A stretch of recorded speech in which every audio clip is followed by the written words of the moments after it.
আসসালামু আলাইকুম। আজকের বাজারে গিয়েছিলাম। বাজার থেকে সিলভার কাপ মাছ নিয়ে এসেছি। এই মাছটাকে আমি ১ম এ ভাজবো। ভেজে নিয়ে তারপরে আমি একটা সবজি দিয়ে রান্না করব। সবজিটা হচ্ছে আজকের নতুন একটা সবজি। এটা হচ্ছে সন্নার ডাঁটা। সন্নার ডাঁটা, বেগুন আর আলু দিয়ে মাছটা আমি রান্না করব। তার জন্য পেঁয়াজ, টমেটো, আদা রসুন বাটা, ঝাল, হলুদ, নুন সব নিয়ে চলে এসেছি। ১ম এ আমি মাছটাকে ভেজে নেব মসলাগুলো মাখিয়ে।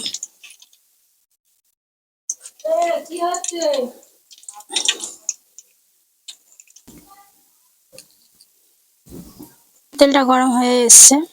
এবার আমি মাছগুলো দিয়ে দিচ্ছি।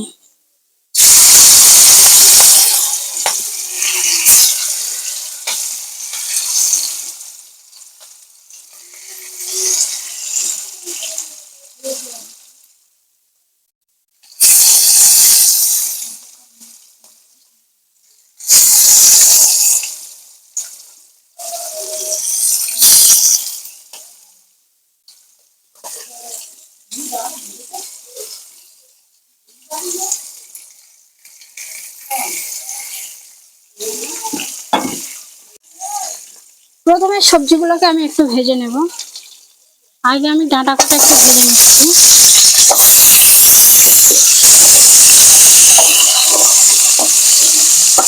এর সঙ্গে বেগুনটাকে আমি একটু ভেজে নেব লাল করে।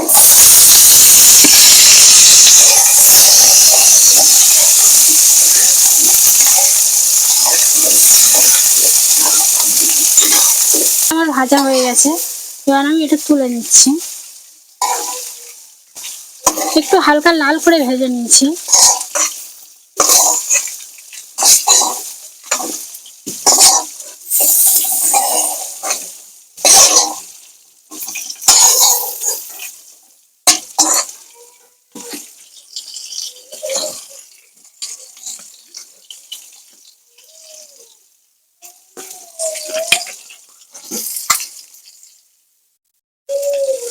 তেল দিয়েছি, এবার আমি পেঁয়াজটা দিয়ে দিচ্ছি। আলুটাও এর সঙ্গে দিয়ে দিচ্ছি।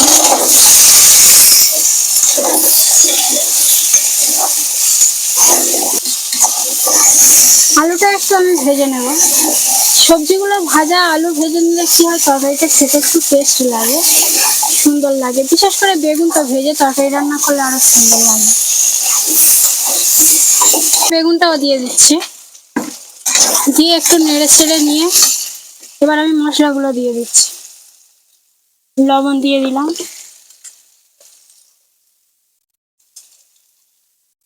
হলুদের গুঁড়ো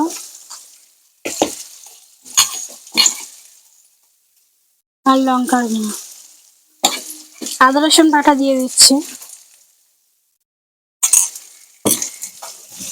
এবার এটাও আমি ভালো করে নেড়ে চেড়ে কষিয়ে নেব তরকারিটা। পিঠ ভাজা হয়ে গেছে, অপর পিঠটা আমি উল্টে দিচ্ছি ভাজার জন্য। এক পিঠটা কত সুন্দর লাল হয়েছে।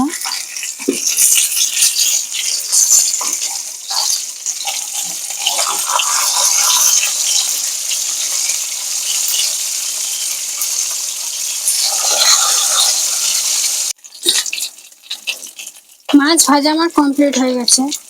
মাছটা কিন্তু আমি একদম লাল করে আজকে ভেজেছি। মাছ যত কড়া হবে, লাল করে লাল লাল ভাজা হবে, কড়া হবে, তত কিন্তু খেতে সুন্দর লাগবে। দেখ আজকের আমার মাছ ভাজাটা কত সুন্দর হয়েছে।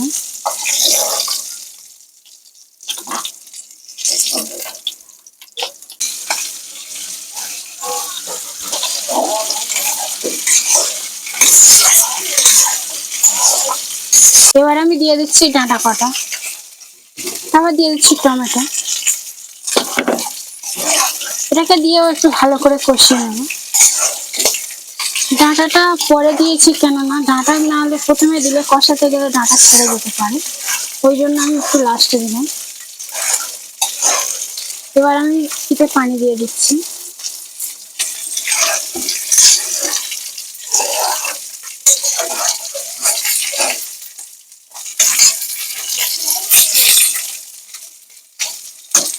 আর কিছুক্ষণ আমি চাপা দিয়ে রাখবো, ফুটে উঠলেই তো আমি মাছ দেবো।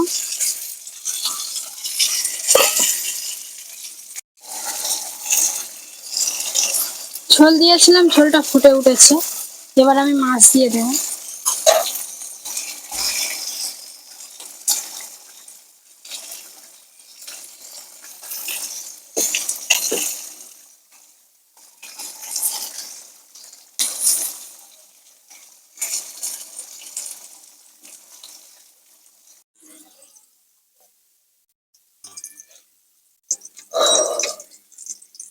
আজকের তরকারিটা কেমন হয়েছে দেখো।